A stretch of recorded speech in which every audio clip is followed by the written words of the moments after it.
4 ভাগের 1 ভাগ শিক্ষার জন্য বরাদ্দ। মালয়েশিয়াতে একজন কর্মী যায় 1,25,000 টাকা, আমাদের এখান থেকে যায় 3,75,000 টাকা। আমাদের রাষ্ট্র ব্যবস্থার একটা ব্যর্থতা। ভাষা শিক্ষার কোনো বিকল্প নেই। বিল্ডিং বানাতে হবে, অবশ্যই বানাতে হবে, কিন্তু মূল যেটা বিষয় সেটা হলো আমাদেরকে গুরুত্ব দিতে হবে এবং প্রকৃতই ব্যবস্থা নিতে হবে শিক্ষার মান উন্নয়নে। আমি অত্যন্ত দুঃখের সাথে লক্ষ্য করেছি, আমি তো পৃথিবীর অনেক দেশে গেছি, সংখ্যাটা নাই বললাম, বাঙালি আছে প্রায় সব জায়গায়, অনেক ক্ষেত্রে চাকরি করছে, ব্যবসা বাণিজ্য করছে অনেকে। সবচেয়ে কম বেতনে চাকরি করে বাংলাদেশে। প্রত্যেক দেশের লোকজন বেশি বেশি বেতনে চাকরি করে, কারণ আমাদের ট্রেনিং এর অভাব, শিক্ষার অভাব, এবং শিক্ষার অভাবের কারণে আমরা শুধু বেস লেভেলের কাজ যেগুলো সেগুলোতে যাই, সেগুলিতে আবার আমাদের এখান থেকে যে ম্যান পাওয়ার এজেন্ট আছে তারা আমাদেরকে এক্সপ্লয়েট করে। আমি এটা তাদের মুখের সামনে, মুখের উপরেও বলি যে আপনারা প্রচন্ডভাবে এক্সপ্লয়েট করতেছেন।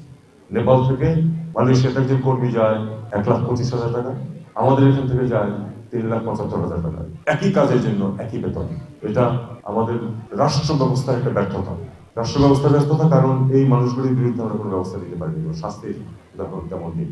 আমি এটা কিন্তু বলি, ওই এজেন্টদের সামনেও বলি, আমার সরকারের সামনেও বলি যে এটা হলো এটা। কিন্তু তার থেকে বড় জিনিস যেটা আমি দেখেছি যে কাতারে একটা এয়ারপোর্টে কাজ করছে দুইজন বাংলাদেশি, একজন ভারতীয়, একই কাজ করছে, টেবিল পরিষ্কার করা, প্লেটগুলো নিয়ে কিচেনে দেওয়া, ইত্যাদি ইত্যাদি। ভারতীয়র বেতন বাংলাদেশের 3 গুণ, সরাসরি 3 গুণ, 100 টাকা হলে 300 টাকা, কারণ সে নিজে ইন্টারভিউ দিয়ে চাকরি পেয়েছে, সরাসরি ইন্টারভিউ ইংরেজিতে। বাঙালি যে ছেলেটা গেছে সেই তাকে বললো তুমি ইন্টারভিউ দিয়ে আসো না কেন, সে তখন বললো যে স্যার ইংরেজিতে জানি।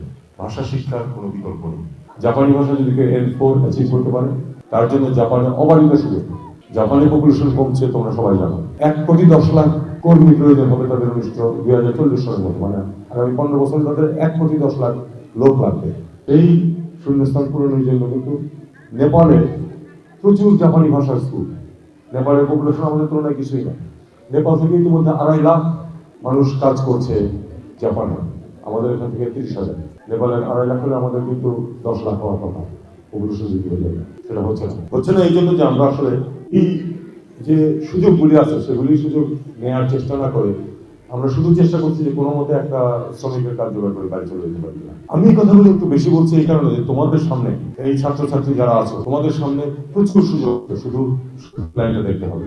লেখাপড়ার কোনো বিকল্প নেই, লেখাপড়ার দিকে মনোযোগী হবো, কারণ এর কোনো বিকল্প নাই। আমাদের কোনো শর্টকাট নেই, শর্টকাট যেহেতু নেই, কাজেই কঠিন পথে কিন্তু আমাদেরকে এগোতে হবে। আমরা সবাই গিয়েছি কঠিন পথে। আমি যখন ফ্রান্সে ট্রেনিং করতে গেছি চাকরি পাওয়ার 2 বছর পরে, তখন টিউনিসিয়া নামে একটা দেশ আছে, আপনারা হয়তো অনেকেই জানেন, ছোটই আরব একটা দেশ। টিউনিসের রাজধানী টিউনিসের যে ফরাসি দূতাবাস, সেখানে আমার অ্যাটাচমেন্ট ছিল 65 দিনের জন্য ট্রেনিং এর অংশ হিসেবে। সেখানে যিনি আমাদের মেন্টর ছিলেন, ফার্স্ট সেক্রেটারি, ওই অন্দ্রে শানিয়ের নামটা মনে আছে আমার, উনি একটা খুব চমৎকার তথ্য আমাকে দিয়েছিলেন। টিউনিসিয়া যখন স্বাধীন হয় তখন হাবিব বুর্গিবা সেটা প্রেসিডেন্ট, প্রথম বাজেট যখন আসে হাবিব বুর্গিবা বলেছিলেন যে বাজেট আমার কাছে নিয়ে আসার প্রয়োজন নেই, ফাইন্যান্স মিনিস্ট্রি তোমরা তৈরি করো, তোমরা যেটা নিয়ে আসবে আমি সই করে দেবো, আমাকে বোঝানো লাগবে না। শুধু একটি শর্ত, বাজেটের 25% 4 ভাগের 1 ভাগ শিক্ষার জন্য বরাদ্দ।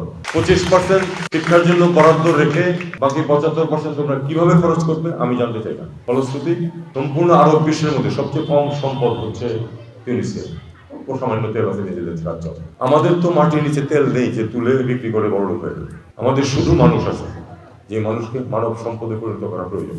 আমি জানি কালকেই সেটা করা যাবে না, আমি জানি কালকেই বাজেট 4 গুণ করে ফেলা যাবে না, কিন্তু আমার যেখানে বলার সুযোগ আমি বলি যে জিডিপির 5% শিক্ষার জন্য, জিডিপির 5% স্বাস্থ্যের জন্য বরাদ্দ করা হলো আমাদের জন্য অত্যন্ত জরুরি, কারণ মানব সম্পদ উন্নয়ন ছাড়া আমাদের কোনো উপায় নেই, আর মানব সম্পদ উন্নয়নের জন্য এই দুটো জিনিস দরকার।